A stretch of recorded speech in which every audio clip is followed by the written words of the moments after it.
ওকে সুন্দর লাগছে, সত্যিই খুব সুন্দর লাগছে। নিজেই নিজের একটু প্রশংসা করে নেয়।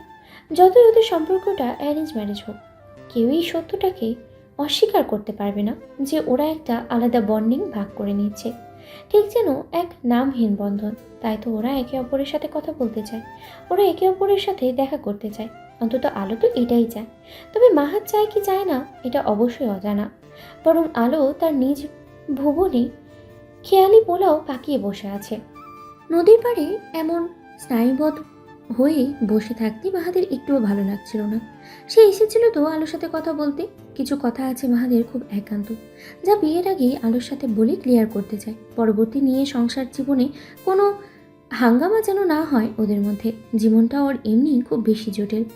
সব কিছু আরও জটিল যাতে না হয়ে পড়ে, তার সমাধান এখনই করা প্রয়োজন। আমাকে আজ কেমন লাগছে বললি না তো তুমি? মাহাদের চিন্তার দেয়াল আচানক ধ্বংসে পড়ল আলোর কথার শ্রবণ হতেই। চোখ তুলে তাকালো এক পলক মাহাত, পর মুহূর্তে দৃষ্টি সরিয়ে ফেলে কেমন গা ছাড়া ভাব নিয়েই বলল, ভালো। শুধু ভালো? আজ কিন্তু আমি তোমার পছন্দের রঙের শাড়ি পরেছি, আর তুমি শুধু এক কথায় বলে ফেললে ভালো। আমি এটার কি উত্তর খুঁজে নিব বলো? এ বলেই আলো মুচকি হাসল। কোনো শব্দ যেন আর মাহাদের মুখ থেকে বের হতে চাইল না। এমন প্রশ্নের উত্তর আর কিভাবে দেবে সেটাও ওর জানা নেই। ওদের দুজনের মধ্যেই বিরাট নিস্তব্ধতা বিরাজ করতে লাগলো কিছুক্ষণ আবারও। কিন্তু বেশিক্ষণ স্থায়ী রইল না এই নিশ্চলতা। মাহাত কিছুটা ইতস্ত বোধ করতে করতে নিজেকে সামনে নিয়ে আলোর দিকে ঘুরে তাকালো। তারপর বলল, তোমাকে সুন্দর লাগছে আলো। অনুমোদন দিয়ে এক মুহূর্তের জন্য থেমে গিয়ে আবারও বলল, তাছাড়া তুমি এমনিতেই সুন্দর, তাই আমার বিশেষ অনুমোদনের প্রয়োজন আছে বলে মনে হয় না। আলো মাহাদের দিকে তাকিয়ে হাসলো আর খানিকটা লজ্জাও পেল। সম্মত হয়ে মাথা নেড়ে বলল, থ্যাঙ্কস মাহাত। আমিও তোমার মতো কাউকে কখনো দেখিনি। আমার বান্ধবীরা তো বলেই ফেলে তুমি নাকি রাজপুত্র। যেমন গায়ের রং তেমনই উৎস, লম্বা, মেধহীন, টান টান যুবক। যে কোনো মেয়েই তোমাকে পছন্দ করবে। তাছাড়া আমার পছন্দ মানুষটার সকল গুণও তোমার মধ্যে বিদ্যমান। আমি সত্যি নিজেকে খুব বেশি সৌভাগ্যবতী মনে করব ভবিষ্যতে তোমার অর্ধাঙ্গিনী হতে পারলে। এত স্পষ্ট কথা, এত সহজ স্বীকারোক্তি শুনে মাহাত কিছুটা বিভ্রান্ত হয়ে পড়ল। ও নিজেও চোখের দৃষ্টি সরিয়ে এদিক ওদিকে তাকাচ্ছে। এখন সন্ধ্যা হতে চলেছে, মানুষজন তেমন নেই বললেই চলে আজ। কিছুক্ষণ এভাবেই সময় পেরিয়ে যেতে লাগলো, কিন্তু মাহাদ আর কিছু বলল না। বলা বাহুল্য, বলতে পারল না, চুপচাপ বসে রইল। তবে আলো থামল না। সে ফার্স্ট্রেটেড হয়ে একটা দীর্ঘশ্বাস ফেলল। চিন্তিত হয়ে জিজ্ঞেস করলো, এভাবে আর কতদিন মাহাত? মাহাত উত্তরশূন্য হয়ে তাকালো। আমার মনে হয় এবার আমাদের মুভ অন করা উচিত। বয়স তো আর কম হচ্ছে না। তারপর মাহাদের হাতের উপরে হাত রেখে ওকে আশ্বস্ত করার চেষ্টা করলো। এই প্রথম নিজের ফিলিংসটা নিঃসংকোচে শেয়ার করতে চাইলো আলো। আমি ভালোবাসি তোমাকে মাহাত, তোমার সকল দোষ গুণ দায়িত্বকে সহ নিয়ে। আমি জানি তোমার উপর পদ্মের অনেক বড় দায়িত্ব অর্পণ করা আছে, যা থেকে তুমি বিমুখ হতে পারবে না কখনো। আর আমি জানি তুমি কখনো তোমার দায়িত্ব অবহেলা করা পছন্দ করো না। তুমি হয়তো ভাবছো তুমি বিয়ে করলে পদ্মর কী হবে। তোমার বউ হয়তো পদ্মকে সহ্য করতে পারবে না, তোমাদের মধ্যকার বন্ডিংটা সহ্য করতে পারবে না, তোমার আর পদ্মর সম্পর্কটাকে ঠিক করে বুঝতে পারবে না। হয়তো তুমি ভয় পাও পদ্মকে নিয়ে, ওর ভবিষ্যৎ নিয়ে। তুমি তোমার জীবন আলোকিত করতে পদ্মের জীবনকে অন্ধকারে ডুবাতে চাও না। তাই তো বিয়ের নাম শুনলেই তুমি ভয় পাও পদ্মকে হারাতে। সবাই না জেনে তোমার এই অনুভূতিটাকে খারাপ নজরে দেখে। অনেকের ধারণা তুমি পদ্মকে ভালোবাসো, তুমি ওকে নিজের করে পেতে চাও, নিজের করে পাওয়ার জন্য এত যত্ন, এত আদর। সত্যি বলতে আমিও প্রথম প্রথম তোমাকে ভুল বুঝেছিলাম জানো। ভেবেছিলাম তুমি স্বার্থপর, নিজের স্বার্থের জন্যই ওই বাচ্চা মেয়েটার জীবন নষ্ট করতে চাইছো, নিজের প্রয়োজনে ওকে ব্যবহার করতে চাইছো। কিন্তু বিশ্বাস করো, এসব আমার একপাক্ষিক নজর ছিল। এতদিন যখন তোমার বাড়িতে ছিলাম, খুব কাছ থেকে তোমাকে আর পদ্মকে লক্ষ্য করেছি। আমার বিশ্বাস ছিল তুমি সেসব পুরুষের মতো নও, যারা ভোগ করার উদ্দেশ্যে আগলে রাখে। আর আমার বিশ্বাস সত্যি হলো।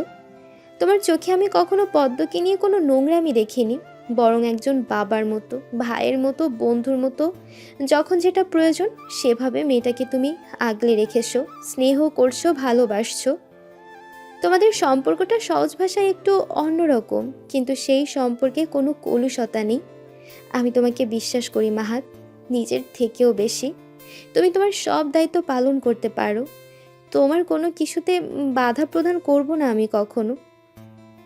তুমি তখনও নিজ মর্জির মালিক থাকবে, বরং তোমার পথে পথ রেখে চলবো সঙ্গিনী হয়ে। তোমার সব কিছু ভালোবেসে আপন করে নিব, অভিযোগ করার সুযোগটুকু দিব না কখনো। ভালোবাসা ছাড়া আর কিছুই চাইবো না। তোমাকে পেলেই নিজেকে ভাগ্যবতী মনে করব। কিন্তু এরপরেও বলো না তোমাকে ছাড়া বাঁচতে মাহাত, প্লিজ। আমি বাঁচবো না তোমাকে ছাড়া। প্রচণ্ড ভালোবেসে ফেলেছি তোমাকে। এই জীবনে হয়তো পারবো না অন্য কাউকে আর ভালোবাসতে। আমাকে তুমি দূরে সরে দিও না মাহাত। একটি বার আপন করার চেষ্টা তো করতেই পারো। এতটা খারাপ নই যে তুমি একবার ভালোবাসতে পারবে না আমায়। মাহাদ অনেকটা আনমনা হয়ে বসেই চুপচাপ আলোর কথাগুলোই শুনছিল।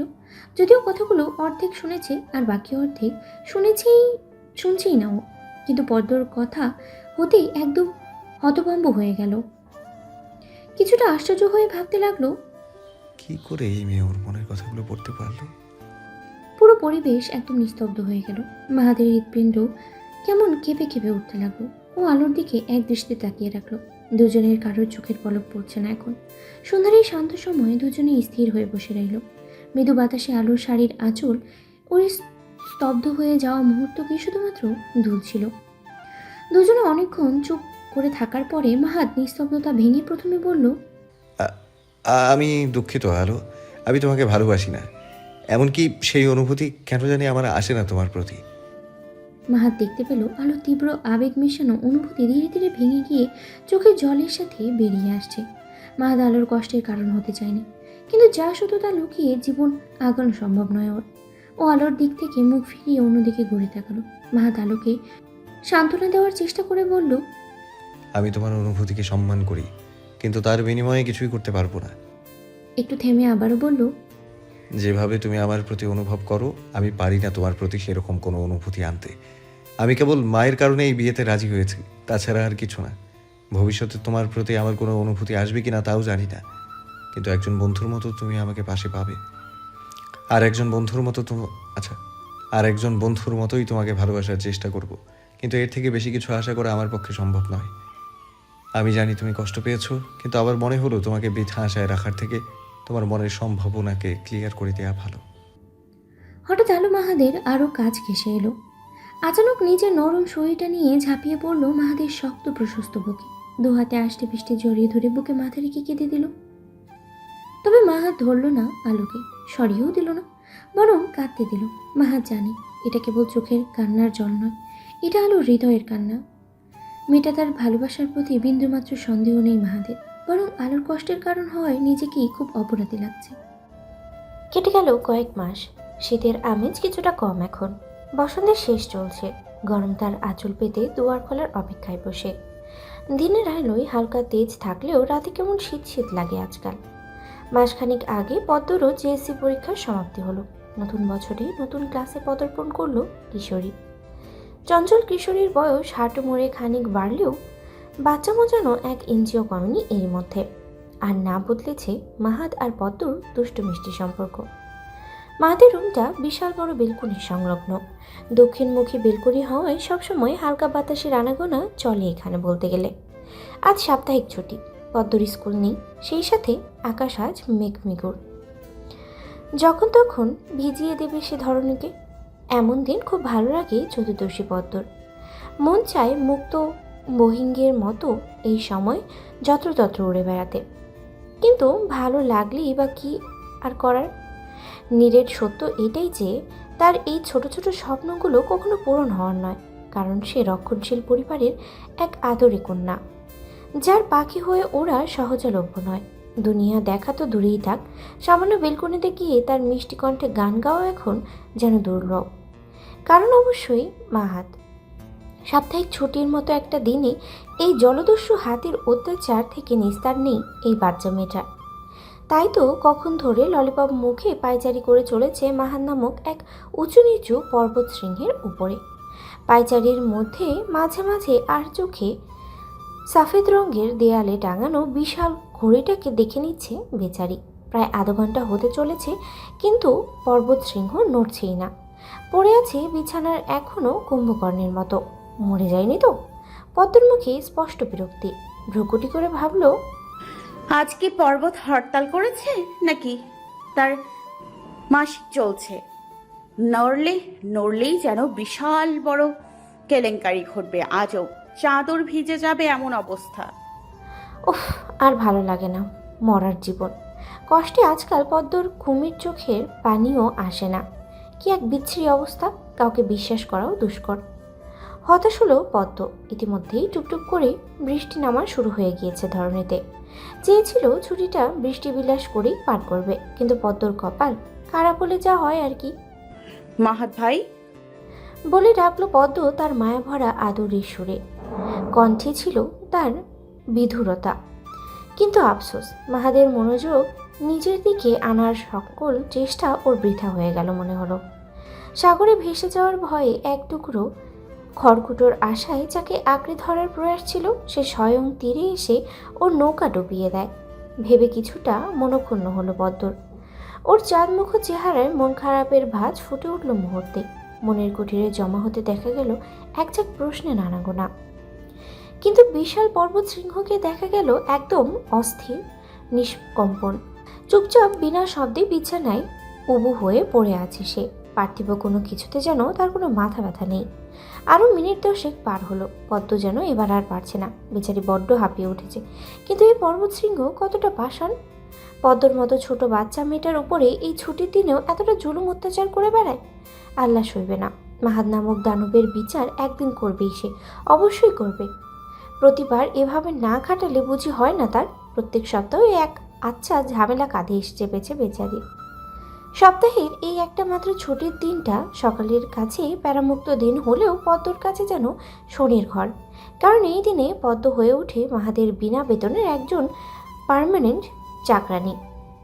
একদিনে পদ্মর সকাল শুরু হয় এই দিনে মাহাদের হাত পা টিপে। তবে এই টিপাটিপি হাত পা পর্যন্তই সীমাবদ্ধ থাকে না, বরং পেখমের মতো নরম আর পাটকাঠির মতো ওজনের শরীরটা নিয়ে উঠে পড়তে হয় মাহাদের পর্বতের মতো উঁচু পিঠের উপরে। এরপর নিজের হ্যাংলা শরীর নিয়ে পিঠের উপরে পায়চারি করতে থাকে। বলতে গেলে ছোটোখাটো একটা বডি মাসাজ তো বলাই চলে একে। এরপর যদি মাহাদ সাহেবের মন ভরে তবে সে এই যাত্রায় বিছানা ছেড়ে উঠবে, নয়তো এই সভা তার বহাল দশায় স্থায়িত্ব রাখবে আরও কিছুক্ষণ। বডি ম্যাসাজের পর আড়মোড়া ভেঙে উঠে পড়লে তার রুমটা পরিষ্কার করার দায়িত্বটা পদ্মর ঘাড়ের উপরেই পড়লো কয়েকদিন আগে। যাকে দিনে বাড়ির কোনো কাজ করানো যায় না, এক গ্লাস পানি নিজে হাতে খাওয়ানো তো দূরেই থাক, এমনকি যে তার নিজের রুমটা পর্যন্ত কখনো গুছিয়েছে বলে মনে হয় না কারোর। বরং তার রুম ছোট মামি শায়লা পরিষ্কার করে দিয়ে না আসে ততক্ষণ পর্যন্ত ওই রকমই থাকে। সেই মহান নারীকে দিয়ে মাহাদের ঠিকই নিজের কাজ উসুল করিয়ে নেয়। মাহাদের মতে গাধা পিটিয়ে কিভাবে ঘোড়া বানাতে হয় তার কলাকৌশল সকল জানা আছে ওর। আর এই গাধা তো ওর নিজস্ব গোয়ালের, তাই সময় অসময় পিটাতে এক আলাদাই মজা লাগে। তাছাড়া কতটা বড় গোছালো টাইপের মেয়ে, সে তার নিজের একটা জিনিসও সঠিক জায়গায় রাখবে না। প্রয়োজনের সময় খুব খুঁজবে, শুধু খুঁজবে। সারা রুম জুড়ে তার জিনিসপত্রের ছড়াছড়ি। একই রুম না বলে সেটাকে স্টোর রুম বললে হয়তো বা ভালো হবে। ঘোরাফেরা, আড্ডা দেওয়া বা মাহাদের ঠেলায় পড়াশোনাটা মন দিয়ে করা ছাড়া আর কিছুই পারে না বললেই মনে হয় ভুল হবে না। পারবেই বা কিভাবে? বাড়িতে মাহাদ ছাড়া 3 মামার বড্ড আহ্লাদি পদ্ম। জাবেদা কিছুটা খিচখিচ করলেও বাকি সব উপন্যাসের মামিদের মতো পদ্মকে কাজ করিয়ে খাটায় না, আপনি কষ্ট আমাদের দেয় না, ভয় দেখানোর চেষ্টা বকাবকি করছেন। বা না খাইয়ে শাস্তি দেয় না। তার শুধু একটাই চাওয়া, নিজের ছেলে থেকে পদ্মকে দূরে সরিয়ে রাখার, যা এই ইহজীবনে সত্য হবে কিনা সন্দেহ। বলতে গেলে পদ্ম হলো অলস, অকর্মা আর ঘড়িমসি এক নারী, অথচ সেই কুড়ে নিষ্কম্মা ডিপা মেয়েটাকে নিয়ে সকাল থেকে মাহাত নিজের মতো কাজ না করিয়ে নিচ্ছে। কাজ বলতে অবশ্য এই মাহাদের বডি মাসাজ আর ওর পড়ার টেবিলে পরিষ্কার করা, যেখানে কেবল পদ্মর বই দিয়েই ঠাসা, আর মাঝে মাঝে আলমারির কাপড় চোপড়গুলো একটু গোছানো, যা বেশিরভাগই পদ্ম এলোমেলো করে তোলে। ব্যাস, কিন্তু এইটুকু কাজও পদ্মর জন্য পাহাড় জয়ের সমান। বেচারের কত যে কষ্ট হয় এসব করতে, এটা যদি কেউ বুঝতো তাহলে নিশ্চয়ই বাচ্চা মেয়েটার সাথে কেউ এমন অত্যাচার করতো না। পদ্ম ঠোঁট কুচ করে ভাবিত নয়নে চাইল, কণ্ঠে তার অসহিষ্ণুতা। অধৈর্য কণ্ঠে মায়া রাগ দেখিয়ে বলল, মাহাত ভাই আর কত, আমার পা ব্যথা করছে। কি হয়েছে রে? সকাল সকাল এত চেঁচাচ্ছিস কেন? হঠাৎ বজ্রকণ্ঠে কঠোর কণ্ঠে মাহাদ ধমকানো সুরে বালিশ থেকে ঘাড় বেঁকিয়ে বাদিকে তাকালো। আচানক থমকায়ও, কাজল কালো আখি দুটোতে তাকাতেও পলকে কি যেন হলো। বুক কাঁপলো তৎক্ষণাৎ, শ্বাস ভারী হয়ে এলো। পদ্মকে আজ হঠাৎ করে ওর কাছে কেমন বড় বড় মনে হলো। এ তো ওর তোয়ালে পেঁচানো সেই পিচ্চি পরীটা একদম না। ওর সম্মুখে দাঁড়িয়ে আছে আজ চতুর্দশী কোনো সুন্দরী এক নারী, যার সৌন্দর্যে পরিমরি হয়ে মরে যাবে লাখো লাখো মানুষ, লাখো লাখো পুরুষ। এত ভিন্নতা কেন আজ? হঠাৎ খেয়ালে এলো পদ্ম টাকো টাকো নয়ন আর গোলাপের পাপড়ির মতো চিকন মসৃণ ঠোঁটের ভাঁজের উপরে খুঁজে পেল ও। এখন সকল রহস্যই স্পষ্ট। আজ চোখে কাজল আর ঠোঁটে যে লাল রঙের আবরণ সাজিয়েছে মহারানী। ওর টানাটানি হরিণের মতো চোখগুলোতে থেকে অদ্ভুতভাবে জ্যোতি ছড়াচ্ছে মাহাদের সারা রুমে। ঘাড় ঘোরালো, নজর সরিয়ে তৎক্ষণাৎ অধর ছাড়িয়ে শ্বাস ছাড়ল মাহাদ। সত্যি বলতে পদ্মকে এমনভাবে দেখা হয়নি আগে কখনো। জীবনে একটু কাজল তো দূরে থাক, baby cream, baby lotion, baby powder, baby সাবান ছাড়া আর কিছুই ব্যবহার করেছে কিনা সন্দেহ আছে মেয়েটার। বলতে গেলে মাহাদ দেয়নি ব্যবহার করতে। ওর নরম কোমল ত্বকে প্রসাধনের ছোঁয়াও পড়তে দেয়নি এতদিন। এমনকি কখনো কোথাও গেলেও গালে একটু পাউডার ঘষে তারপরে যেতে হতো ওকে। তবু কোনো কৃত্রিম মেকআপ সামগ্রী ব্যবহার তো দূরেই থাক, ছুঁয়ে দেখার সৌভাগ্যও হয়নি পদ্মর। অথচ ওর সাথে নহর, নূপুর, ঝুমু সারাদিন কত সাজে। এমনকি সেজে গুজে পদ্মর হৃৎপিণ্ড জ্বালিয়ে বেড়ায়, অথচ বেচারা পদ্ম বেবি সামগ্রী থেকে এখনো বেরি হতে পারেনি। আজকাল তো পদ্মর নিজেরও মনে হয় ও কি আসলে একটা বাচ্চা। আয়নার সামনে দাঁড়িয়ে তখন নিজেকে পদ্ম খুঁটিয়ে খুঁটিয়ে দেখে নেয়।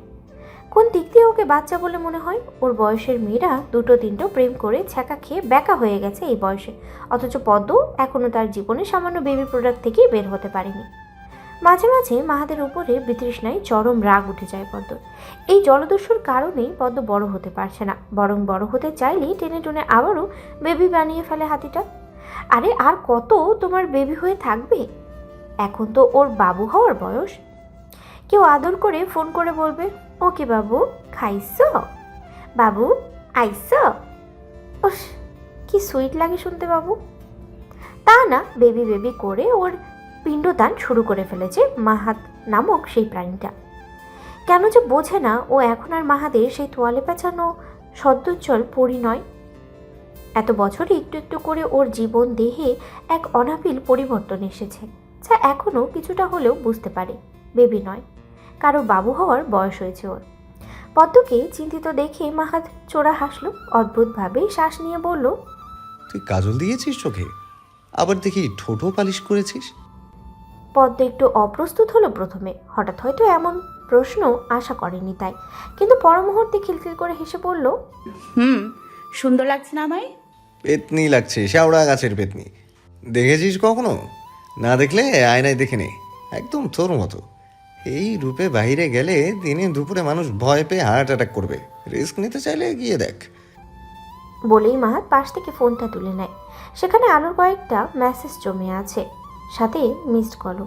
হয়তো মাহাত ঘুমানোর পরেই করা হয়েছিল। মাহাত চেক না করেই ফোনটা রেখে দিল।